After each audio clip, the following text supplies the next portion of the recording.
Profeetta Muhammad, rauha olkoon hänen kanssaan. Kuka Muhammad on? Vuonna 571 J-kruunu syntyi lapsi Jalon perheeseen, joka kuului Ismaelin, Abrahamin pojan, profeetalliseen sukuun, Mekassa Arabian niemimaalla. Hänen nimensä oli Muhammad, ylistetty. Hän jäi orvoksi varhaisessa iässä, joten hän ymmärsi orpojen ahdingon ja heikommassa asemassa olevat. Muhammad kasvoi nuoreksi mieheksi, jolla oli erinomainen luonne.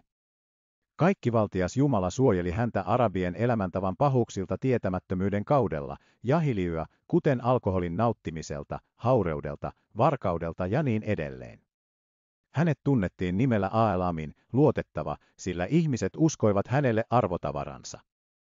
Jopa ennen islamia Muhammad oli kiinnostunut yhteiskuntansa ongelmista ja tavoitteli hyveen puolesta, kuten epäoikeudenmukaisuuden ehkäisy ulkomaisia kauppiaita vastaan.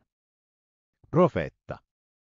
40-vuotiaana hän sai ensimmäisen ilmestyksen Allahilta kuuvuoden 9. kuukautena, Ramadaneena, jonka välitti arkkienkeli Gabriel.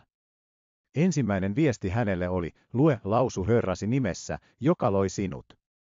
Siksi islam, jonka elämäntapaa Muhammad oli lähetetty opettamaan, painotti tiedon hankintaa ja levittämistä sen alusta alkaen. Hän jatkoi näiden ilmestyksien saamista 23 vuotta. Allahin annettua nimen Korani, tämä viesti on osoitettu koko ihmiskunnalle ja sillä on perussanoma. Usko Allahin ykseyteen, luojaan, hänen enkeleihinsä, hänen profeettoihinsa, hänen kirjoihinsa, tuomiopäivään ja jumalalliseen kohtaloon. Hänen profeetan kautensa ensimmäiset 13 vuotta hän kutsui ihmisiä hylkäämään epäjumalan palvonnan ja uskomaan yhteen Jumalaan. Ensimmäinen uskovainen oli profeetan vaimo Khadija, jota kunnioitetaan muslimien äitinä. Valitettavasti, kun hän välitti tätä viestiä, mekkalaiset näkivät hänet uhkana heidän elämäntavoilleen, epäjumalan palvonnalle. Kun hän piti heikkojen puolta, sai hän päälleen vahvojen vihan. Hän seisoi köyhien ja sorrettujen puolella. Saadakseen hänet luopumaan viestistään kaikenlaisia juonia solmittiin, kuten lahjonta, kidutus ja karkotus. Kaikista väärinkäytöksistä huolimatta kukaan hänen seuraajistaan ei hylännyt islamia. Vuonna 622 J-kruunu Muhammad sai komennon Jumalalta muuttaa Medinaan, kaupunkiin Mekasta pohjoiseen. Tämä tapahtuma oli niin merkittävä, että islamilaisen kalenterin katsotaan alkaneen tästä muutosta, hiira. Medinassa muslimeista tuli yhtenäinen yhteiskunta. Lisää ihmisiä jokaisesta uskonnosta, heimosta ja rodusta omaksuivat islamin. Ihmiset eri seuduilta vaikuttuivat profeetan erinomaisesta luonteesta ja armosta. 10 vuotta hiiran jälkeen profeetta Muhammad palasi Mekkaan armeijan kanssa, jossa oli 10,000 miestä.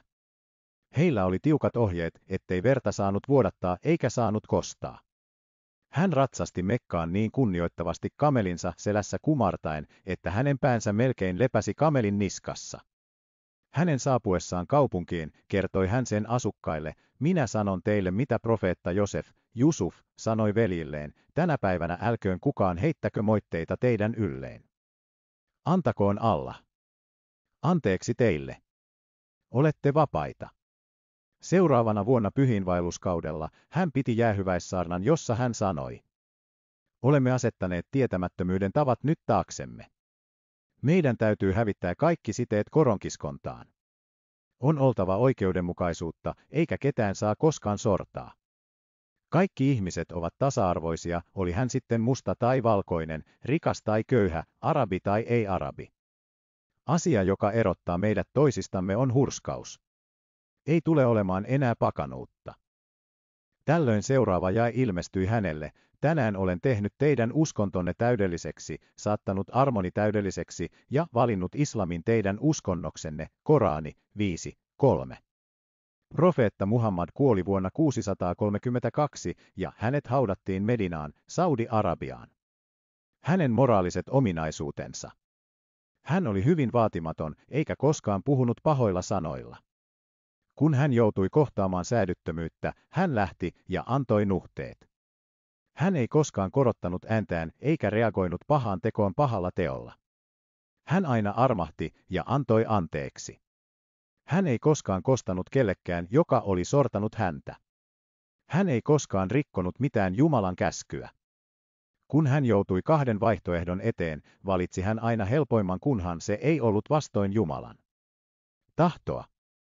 Hän oli niin vaatimaton ihminen, että auttoi keittiössä ja talon siivoamisessa. Hän puhui ainoastaan sellaista, joka kosketti häntä. Hän kohteli ihmisiä ystävällisesti ja sai heidät tuntemaan olonsa mukavaksi hänen seurassaan. Hän oli antelias kaiken suhteen. Hän oli hyvin tasapainoinen luonteeltaan. Jos hän istui jonkun kanssa, hän ei koskaan noussut lähteäkseen ennen kuin vieras jätti hänet ensin. Jos joku käyttäytyi huonosti häntä kohtaan, oli hän kärsivällinen tätä kohtaan. Siksi kaikki pitivät hänen seurastaan. Hän oli hyvin hellä, ei koskaan ankara tai ahne. Hän ei koskaan hyväksynyt ylistystä, paitsi mikä oli luullista. Hänen yhteiskuntansa uudistaminen. Profeetta Muhammad sai aikaan monia muutoksia yhteiskunnassaan. Hän oli naisten yhtäläisten oikeuksien suojelija. Hän poisti aviomiehen omistussuhteen vaimoonsa. Hän tunnusti naisten oikeuden omistaa omaisuutta sekä heidän oikeuttaan perintöön. Hän puolusti naisten oikeutta valita tai kieltäytyä miehestä avioliittotarkoituksessa. Hänestä tuli orpojen suojelija. Hän loi heille kunnollisen kohtelun.